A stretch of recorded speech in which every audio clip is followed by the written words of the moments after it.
نحمده ونستعينه ونعوذ بالله من شرور أنفسنا ومن سيئات أعمالنا. Selamat pagi untuk semuanya, selamat bergabung. Semoga pada hari ini diberikan Allah Subhanahu wa taala ketenangan untuk kita semua. Hadirin yang dirahmati Allah Subhanahu wa taala, hari ini kita ambil kajian Rasulullah Shallallahu Alaihi Wasallam berinteraksi dengan anak-anaknya, yaitu pada halaman 137.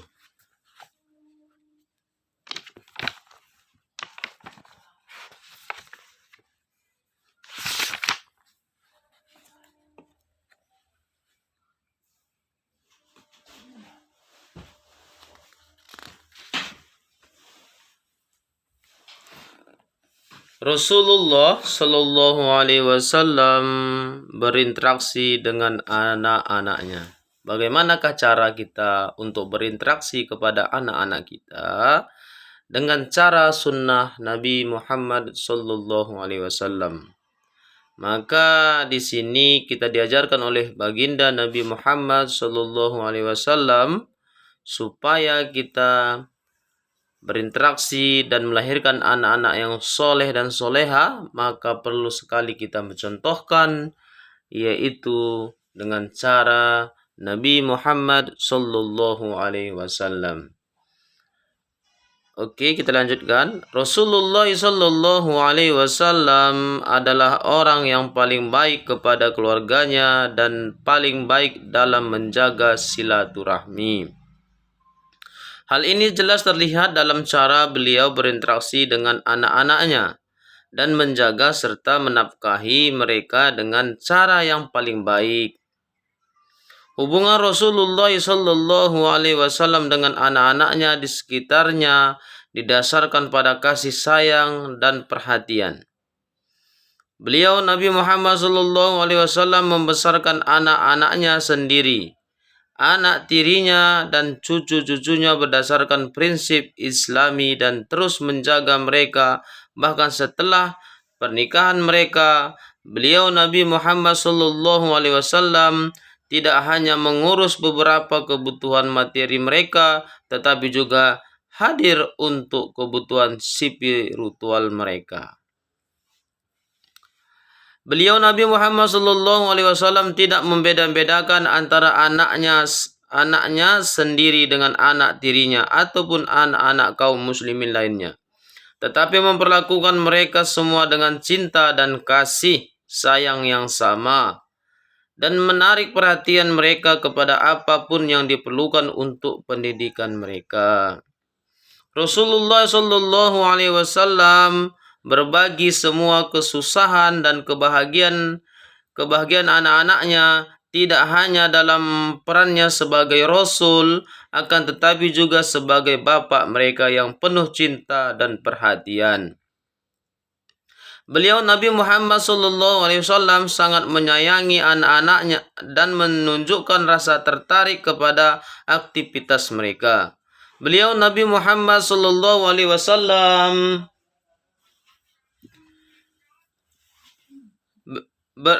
Beliau Nabi Muhammad SAW bermain dan bercanda dengan mereka, mengelus-ngelus kepala mereka dengan penuh rasa kasih sayang. Jika beliau melewati mereka di jalan dan membawa mereka naik hewan tunggangannya, Rasulullah SAW tidak pernah menahan cintanya untuk anak-anak dan selalu menunjukkan kasih sayangnya. Beliau Nabi Muhammad SAW selalu sabar dan memahami anak-anaknya, menunjukkan kasih sayangnya, dan berusaha keras untuk tidak menyakiti perasaan mereka yang lembut. Beberapa orang yang masih baru dari masa jahiliyah pra-Islam heran kenapa Rasulullah Shallallahu Alaihi Wasallam bermain dan bercanda dengan anak-anak dan memiliki ketertarikan yang begitu besar kepada mereka. Kepada mereka Rasulullah Shallallahu Alaihi Wasallam bersabda, siapapun yang tidak menyayangi satu sama lain tidak akan diperlakukan dengan kasih sayang. Hari ini psikolog anak-anak dan para pendidik menegaskan efisiensi dari metode Nabi Muhammad SAW dalam berinteraksi dengan anak-anak. Hal ini membuktikan bahwa prinsip-prinsip yang Nabi Muhammad SAW ikuti tidak mengenal waktu dan tidak kehilangan satu pun manfaat setelah berabad-abad. Teladan Rasulullah Shallallahu Alaihi Wasallam adalah teladan paling baik dan berhadapan dengan anggota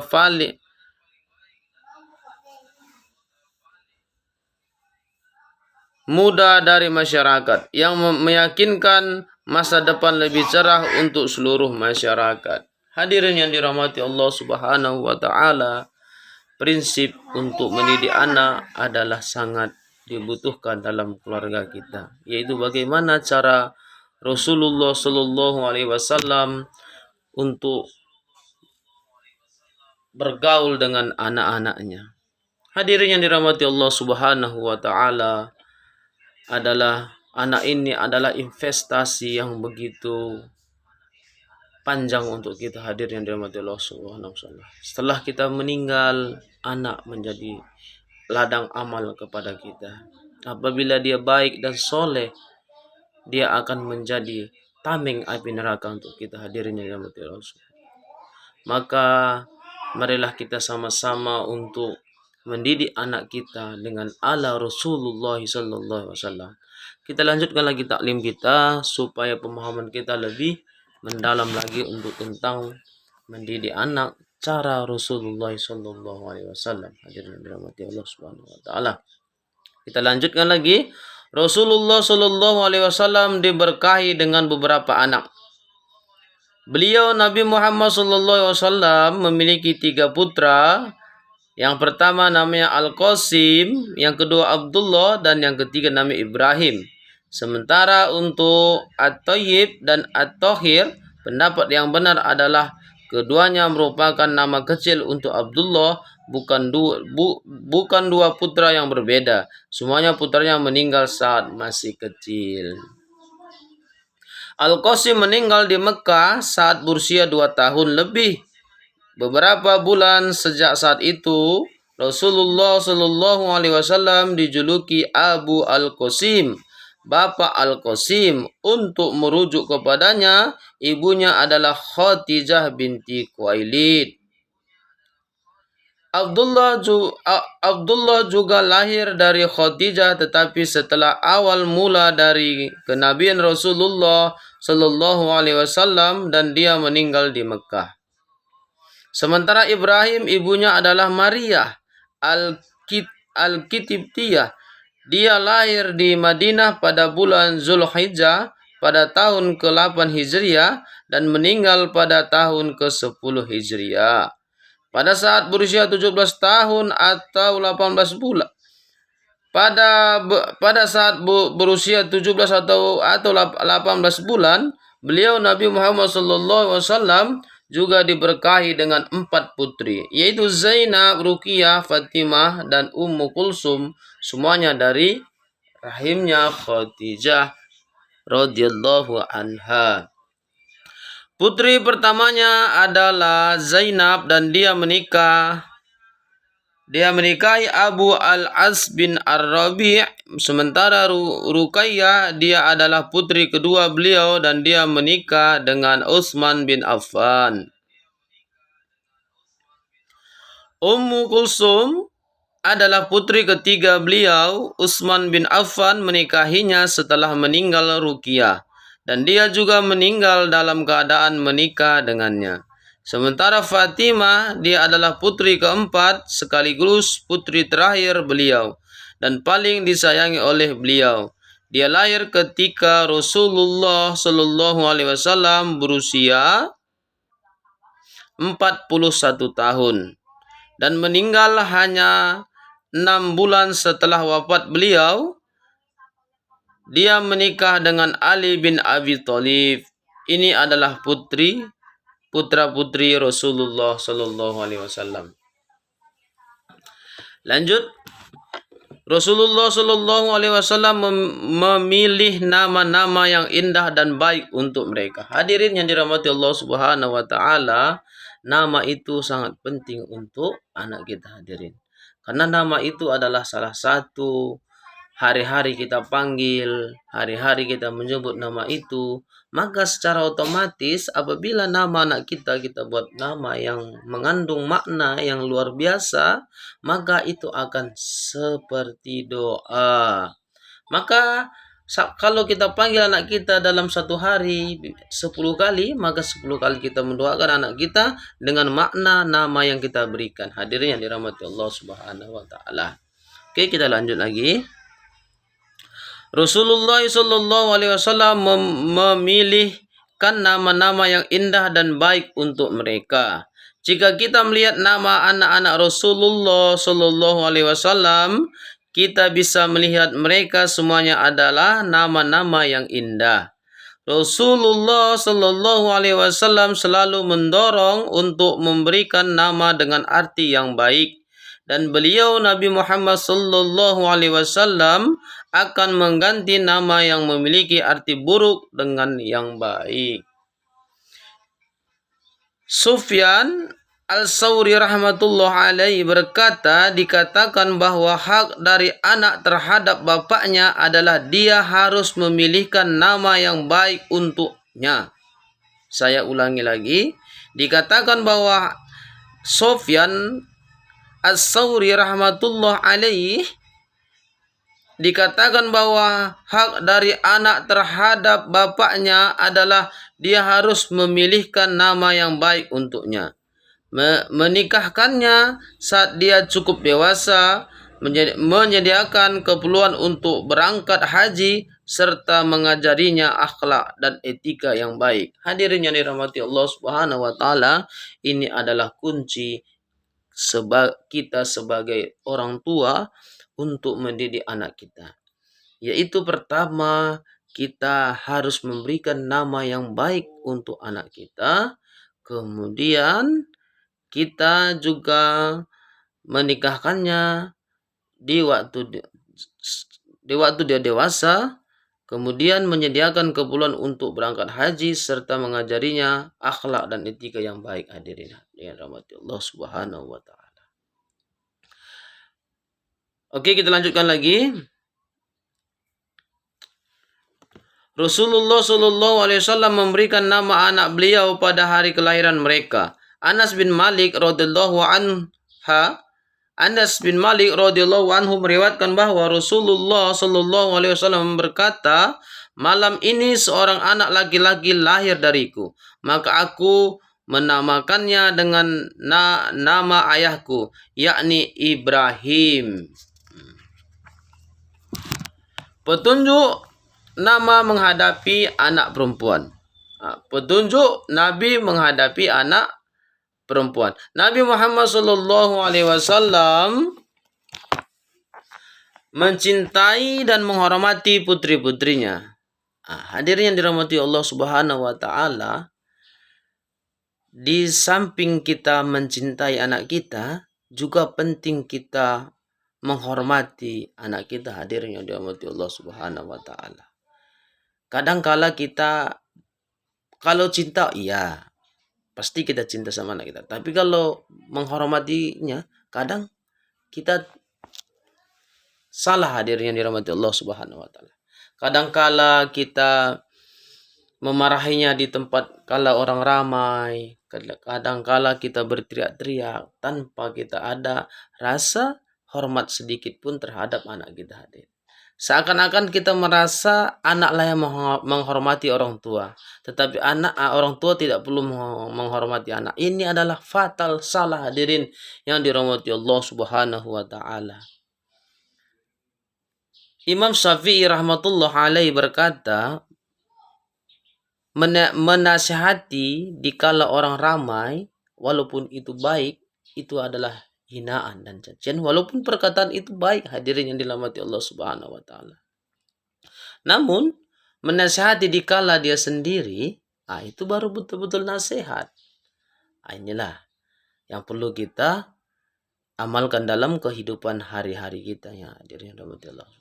Jadi kenapa anak kita susah untuk diatur? Kenapa anak kita susah untuk diajak bermusyawarah, bermufakat, berembuk? Karena salah dari awal hadirin. Salah didik dari awal. Maka sebelum terlambat, mari kita sama-sama belajar mendengarkan bagaimana cara ala Rasulullah SAW mendidik anak-anak beliau hadirin yang dirahmati Allah Subhanahu wa taala. Oke, kita lanjut lagi. Nabi Muhammad SAW mencintai dan menghormati putri-putrinya. Ini adalah pelajaran bagi siapapun yang diberkahi dengan anak-anak perempuan. Bahkan jika mereka memiliki sejumlah anak perempuan, dia harus menunjukkan rasa senang memiliki mereka. Bersyukur kepada Allah Subhanahu wa ta'ala atas keturunan yang dia berikan kepadanya. Dan memastikan mereka diberikan pendidikan yang baik dan mengajari mereka akhlak yang mulia. Hadirin yang dirahmati Allah Subhanahu wa taala, kita harus menghadirkan rasa kita bersyukur kepada anak kita memiliki dia hadirin. Jadi anak ini merasa bahwasanya kasih sayang seorang orang tua itu begitu dahsyat, begitu luar biasa. Hadirin yang dirahmati Allah Subhanahu wa taala, kita lanjutkan lagi. Rasulullah SAW bersabda, siapapun yang diuji dengan anak perempuan dan dia bersikap baik terhadap mereka, mereka akan menjadi dinding pembatas baginya dari api neraka. Maksud dari diuji adalah Allah akan melihat bagaimana dia bersikap terhadap mereka. Apakah dia memperlakukan mereka dengan baik atau tidak? Maka siapapun yang baik kepada mereka, mereka akan menjadi pelindung dan pembatas baginya dari api neraka. Karena perlakuan yang baik darinya untuk anak-anak perempuannya, ini dikarenakan seorang anak perempuan itu lembut dan rentan.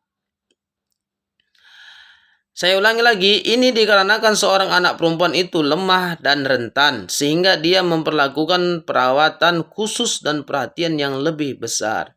Hadirin yang dirahmati Allah Subhanahu wa taala, cara mendidik anak perempuan dan anak laki-laki dengan yang dicontohkan oleh Rasulullah SAW itu adalah sangat berbeda. Hadirin yang dirahmati Allah Subhanahu wa taala. Kalau anak perempuan ini lemah dan rentan hadirin. Kalau kita sakiti, sering kita bentak-bentak, kita marah-marah kepada anak perempuan, terganggu hadirin, terganggu daripada saraf-saraf kebaikan yang akan dia berbuat hadirin Allah Subhanahu wa taala. Hadirin rahmati Allah Subhanahu wa taala. Kita lanjut lagi.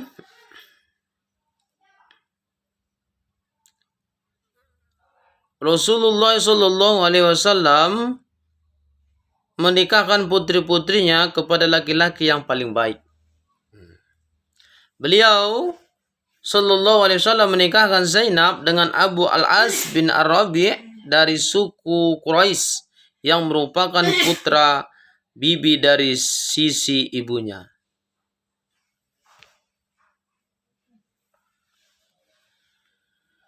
Halah bin Khuwailid, Abu Al-As dikenal di Mekah karena kekayaan dan bisnisnya serta kejujurannya. Zainab tinggal bersama suaminya dan tetap menjadi seorang muslimah sementara suaminya masih musyrik. Rasulullah SAW kemudian berhijrah ke Madinah sementara dia tinggal di Mekah dan beliau tidak bisa membawa putrinya bersamanya. Maka saat suku Quraisy pergi ke perang Badar, Abu Al-As bin Ar-Rabi' pergi bersama mereka dan ditangkap oleh kaum muslimin sebagai tawanan perang. Aisyah radhiyallahu anha meriwayatkan bahwa saat orang-orang Mekah mengirimkan tebusan untuk tawanan mereka dari Badar, Zainab mengirim sejumlah uang dan kalungnya sebagai tebusan untuk Abu Al-As.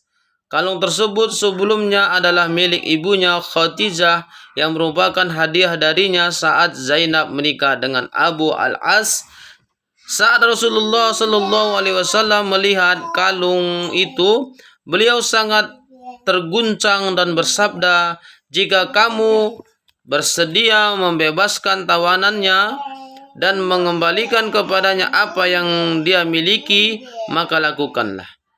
Mereka setuju dan Rasulullah Shallallahu Alaihi Wasallam membuat Abu Al-As berjanji untuk mengirimkan Zainab kembali kepada beliau.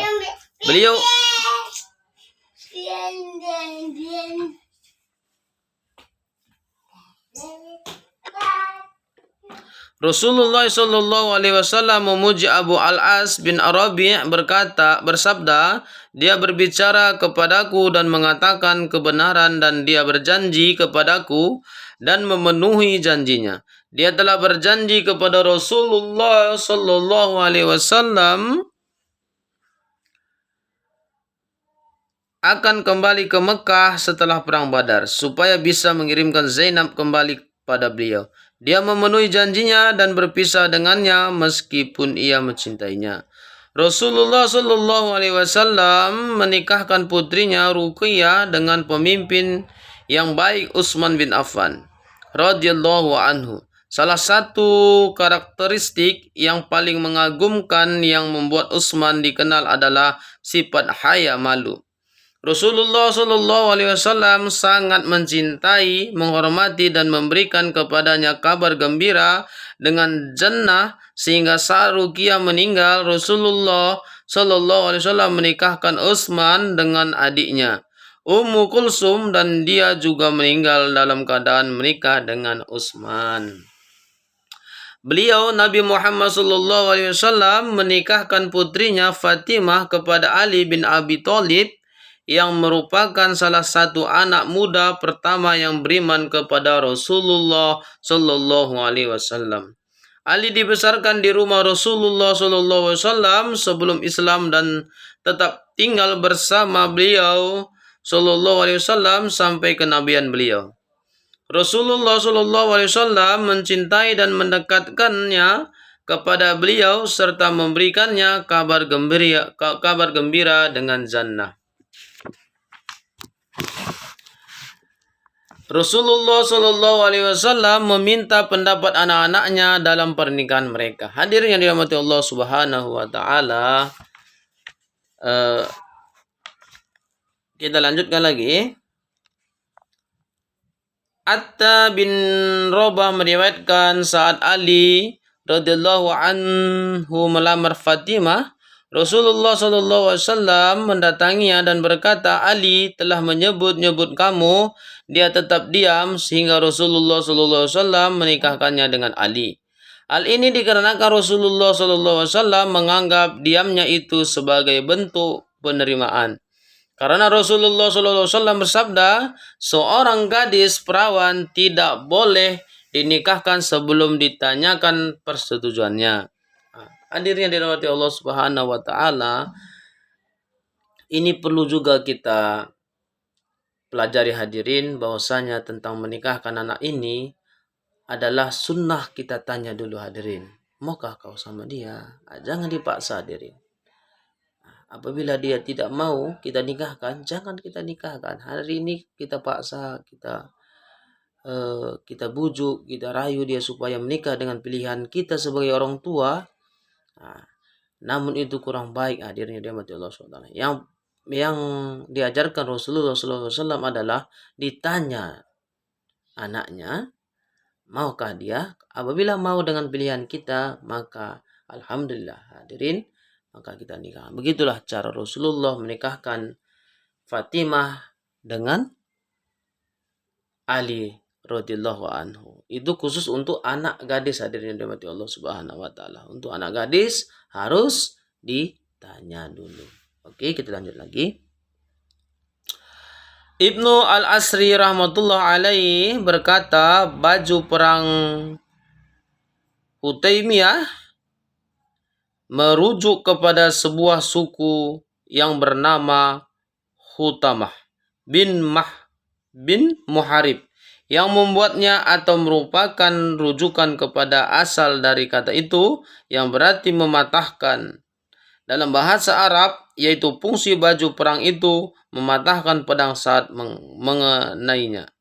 Baju perang sederhana ini adalah mahar dari putri Rasulullah Sallallahu Alaihi Wasallam, putri bungsu beliau dan pemimpin para wanita di jannah. Hadir yang dirahmati Allah Subhanahu Wa Taala, mahar itu hadirin apapun bisa kita jadikan mahar, hadirin dirahmati Allah Subhanahu.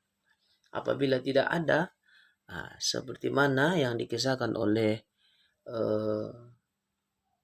yang diceritakan oleh Rasulullah SAW adalah baju perang, hadirin, baju bekas perang bisa dijadikan mahar. Yang salah itu tidak ada maharnya. Hadirin yang dirahmati Allah Subhanahu Wa Taala, kita lanjut lagi. Sementara budaya modern saat ini menjadikan mahar sangat mahal. Ini bukanlah bagian dari petunjuk Rasulullah SAW. Jika menjadikan mahar dalam jumlah besar merupakan bentuk penghormatan untuk pengantin wanita, maka Rasulullah SAW pasti orang pertama yang melakukannya. Hadirin yang dirahmati Allah Subhanahu Wa Taala, kenapa sekarang terjadi banyak begitu bermasalahan di pernikahan? Di pernikahan begitu megah, gedung-gedung yang begitu mewah, tetapi dalam rumah ketika setelah menikah, hadirin rahmati Allah Subhanahu Wa Taala, hanya berusia 3 bulan, 6 bulan, bahkan setahun.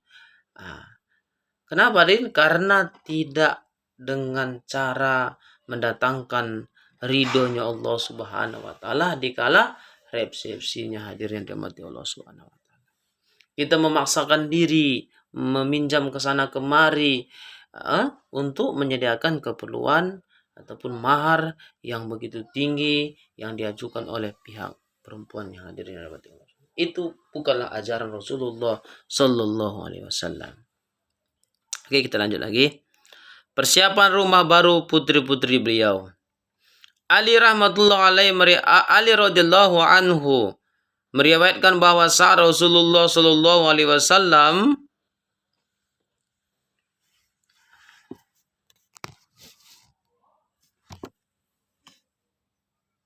Ali radhiyallahu anhu meriwayatkan bahwa saat Rasulullah Sallallahu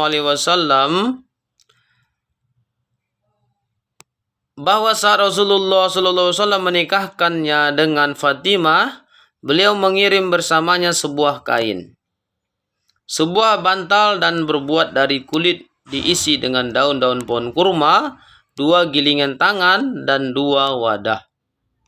Ini menunjukkan bahwa pernikahan itu mudah dan menunjukkan bahwa persiapan pernikahan harus sesuai dengan kemampuan seseorang.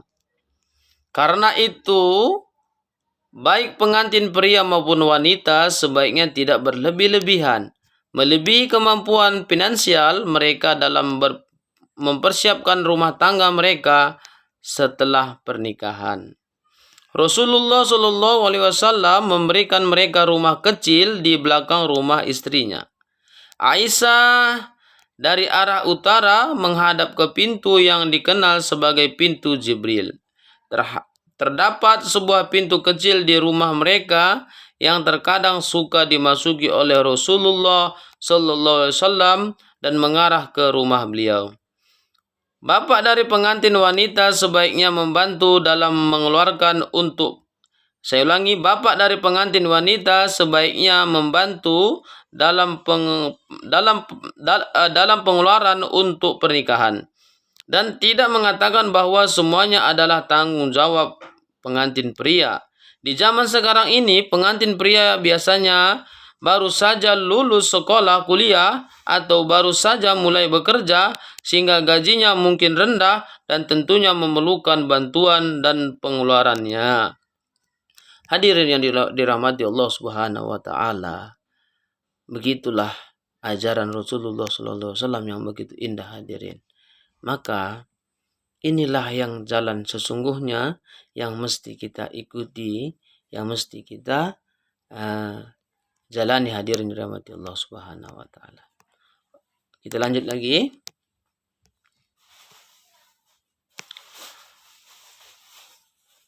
Walimatshul urs, putri-putrinya sangat sederhana.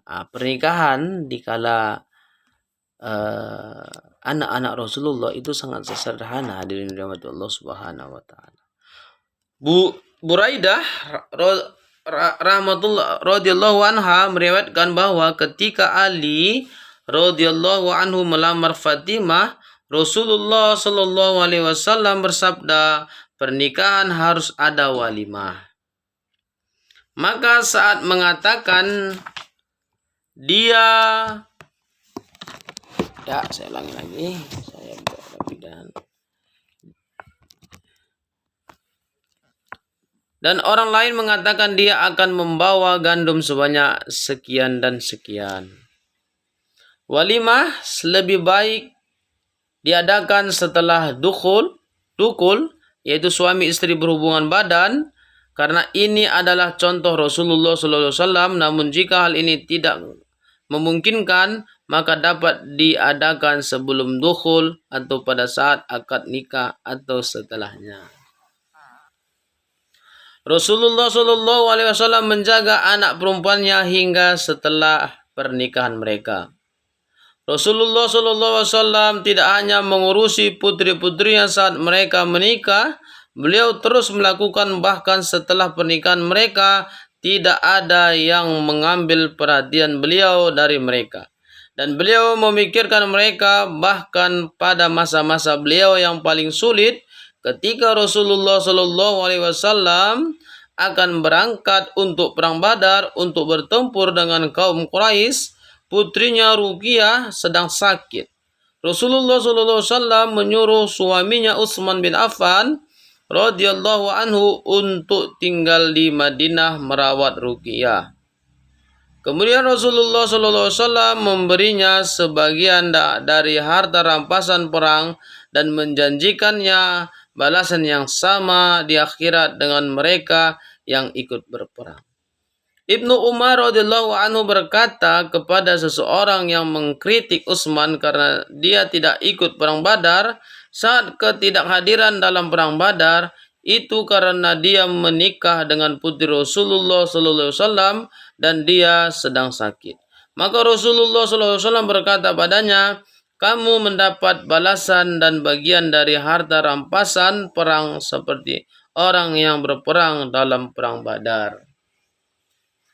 Hadirin yang dirahmati Allah Subhanahu wa taala, begitu nikmat, begitu sejuk, begitu lembut, begitu mudahnya kita terima daripada ajaran Rasulullah sallallahu alaihi wasallam ini, hadirin yang dirahmati Allah Subhanahu wa taala. Maka bersyukurlah kita hari ini, hadirin. Maka bersyukurlah kita hari ini, hadirin yang dirahmati Allah Subhanahu wa taala, kita sudah diberikan hidup di dalam Islam yang begitu indah, yang begitu nikmat untuk didengar, yang begitu sejuk untuk, yang begitu mulia ya. Hadirin yang dirahmati Allah Subhanahu wa taala. Hadirin yang dirahmati Allah Subhanahu wa taala, kita lanjut lagi.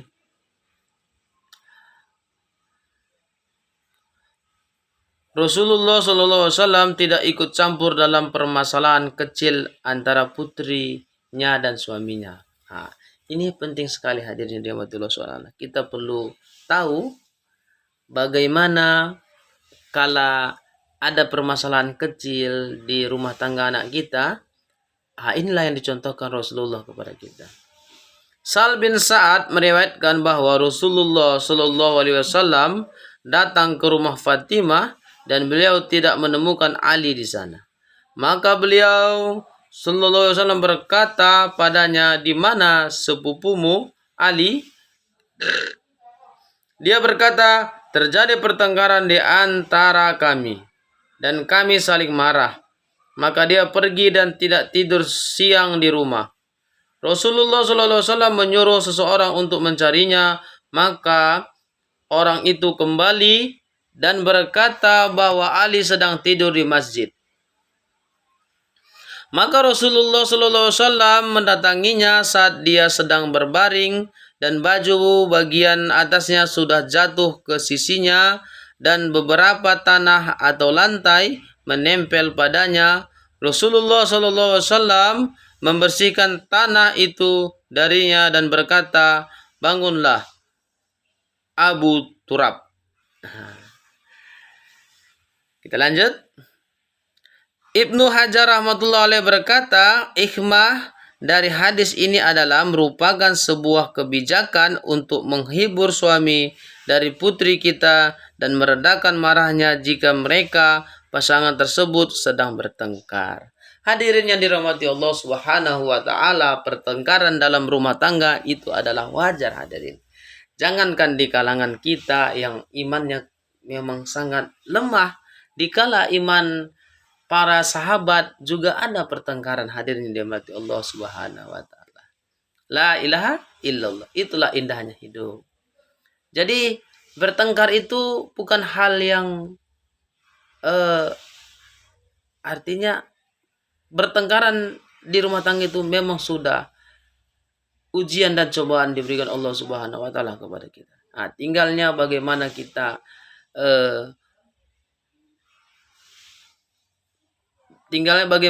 untuk bagaimana kita untuk membuat masalah dalam rumah tangga kita itu menjadi reda, hadirnya dirahmati Allah Subhanahu wa taala. Karena kita melihat daripada kisah ini, Sayyidina Fatimah juga dengan sahabat Ali radhiyallahu anha juga bertengkar, sehingga Sayyidina Ali meninggalkan Sayyidatina Aisyah sampai tidak tidur siang di rumah. Hadirin yang dirahmati Allah Subhanahu wa taala, kita sebagai mertua dari pihak perempuan, kita punya menantu, kita juga tidak begitu dalam untuk mencampuri pertengkaran mereka. Hadirin yang dirahmati Allah Subhanahu wa taala. Oke, kita lanjut lagi. Ibnu Hajar rahmatullah alaih berkata, hikmah dari hadis ini adalah merupakan sebuah kebijakan untuk menghibur suami dari putri kita dan meredakan marahnya jika mereka pasangan tersebut sedang bertengkar. Kita melihat bahwa Rasulullah SAW tidak menanyakan dengan detail mengenai perdebatan antara Fatimah dan Ali atau alasan mereka marah. Namun beliau mengabaikan semua itu dan mendatangi Ali untuk mencoba membuatnya senang. Seringkali saat keluarga terlihat dalam perdebatan antara pasangan hanya akan menyebabkan masalahnya bertambah dan menjadi lebih serius. Hadirin yang dirahmati Allah Subhanahu wa taala, kita sebagai orang tua tidaklah bagus terlalu jauh kita mencampuri masalah, khusus satu, masalah pertengkaran dalam rumah tangga anak kita. Hadirin yang dirahmati Allah Subhanahu wa taala. Dalam pertengkaran di dalam rumah tangga anak kita, kita tidak boleh menanyakan asbab-asbabnya, hadirin. Tetapi kita bagaimana cara kita untuk merangkul dan mendamaikan mereka supaya mereka kembali akur, hadirin yang dirahmati Allah Subhanahu wa taala, tanpa menyudutkan satu sama lain. Hadirin yang dirahmati Allah Subhanahu wa taala, beginilah yang dicontohkan oleh Rasulullah SAW kepada kita. Kita lanjut lagi. Di antara hikmah lain yaitu hadis ini memberitahu kita tentang akhlak mulia Rasulullah SAW, karena beliau mendatangi Ali untuk mencoba menyenangkan hatinya dan beliau mengusap tanah darinya untuk menghiburnya dan bergurau dengan memanggil nama kecilnya Abu Turab. Untuk membuatnya lebih santai, beliau tidak menyalahkan Ali karena membuat putrinya marah, meskipun putrinya memiliki status yang tinggi di mata Rasulullah SAW. Dan beliau tidak membicarakan hal itu dengannya, dan ini adalah dari kebijaksanaan beliau. Hadirin yang dirahmati Allah Subhanahu wa taala, begitulah indahnya cara hidup Rasulullah SAW. Apabila anak kita bertengkar, hadirin dirahmati Allah Subhanahu wa taala, kita tidak terlalu jauh untuk mencampurinya, tetapi kita bagaimana berkomunikasi kepada mereka dengan perkara-perkara yang lain. Hadirin yang dirahmati Allah Subhanahu wa taala, jangan pernah kita singgung permasalahan mereka dikala kita mau menyatukan ataupun mau mendamaikan mereka. Maka Rasulullah SAW mencontohkan untuk menghibur dan bercanda gurau tanpa membicarakan masalah yang kita ketahui dalam rumah tangga anak kita. Hadirin dirahmati Allah Subhanahu wa taala. Kita lanjut lagi.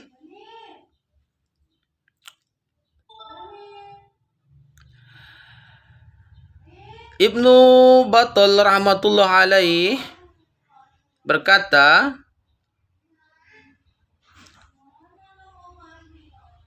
saya ulangi lagi. Di antara hikmah lain yaitu hadis ini memberitahu kita tentang akhlak mulia Rasulullah SAW, karena beliau mendatangi Ali untuk mencoba menyenangkan hatinya, dan beliau mengusap tanah darinya untuk menghiburnya dan bergurau dengan memanggil nama kecilnya Abu Turab. Untuk membuatnya lebih santai, beliau tidak menyalahkan Ali karena membuat putrinya marah. Meskipun putrinya memiliki status